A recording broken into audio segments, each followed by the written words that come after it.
Today we're going to subtract mixed numbers with renaming. And the reason why we have to rename sometimes is because when we have a problem, like the one you see here, 2 1/3 minus 1 1/2, 1/2 is larger than 1/3. So I don't have big enough pieces here to subtract 1/2 from 1/3. So in that case, I have to find the LCD, and after I find the LCD, I will have to borrow a whole from the whole number and rename it as a fraction. It gives me more pieces to be able to subtract from without changing the value of that number. So let's go ahead and find an LCD.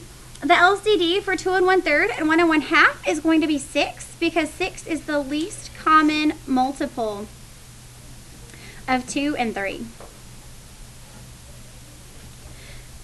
So when I multiply 3 times 2 to get 6, I have to multiply my numerator times 2 as well. Remember, I'm multiplying by that fraction equivalent to 1, and because of that identity property, this fraction is going to have the same value in a different form. So 1 times 2 is 2, and then I'm going to do the same thing down here, this time multiplying by 3/3. And I can now clearly see that 3/6 is larger than 2/6. So this is when I get to step 2 and I need to borrow 1 from the whole number. So I'm going to cross out this 2 and borrow a whole. When I borrow that whole, now this becomes a 1. And I'm going to take that whole and chop it up into 6. And I'm going to add 6/6 onto 2/6, so that now I have 8/6 as opposed to 2/6. So now I have 1 and 8/6, which is equivalent to 2 and 2/6 in a different form. And that gives me more pieces to be able to subtract 3/6 from 8/6. So 8/6 minus 3/6 is 5/6. And 1 minus 1 is 0. 5/6 is in simplest form, so I'm done. Now we're going to look at one more problem together before we close. The next one we're going to look at together is, what if you have a whole number like 10 and you want to subtract from it 8 and 5/6.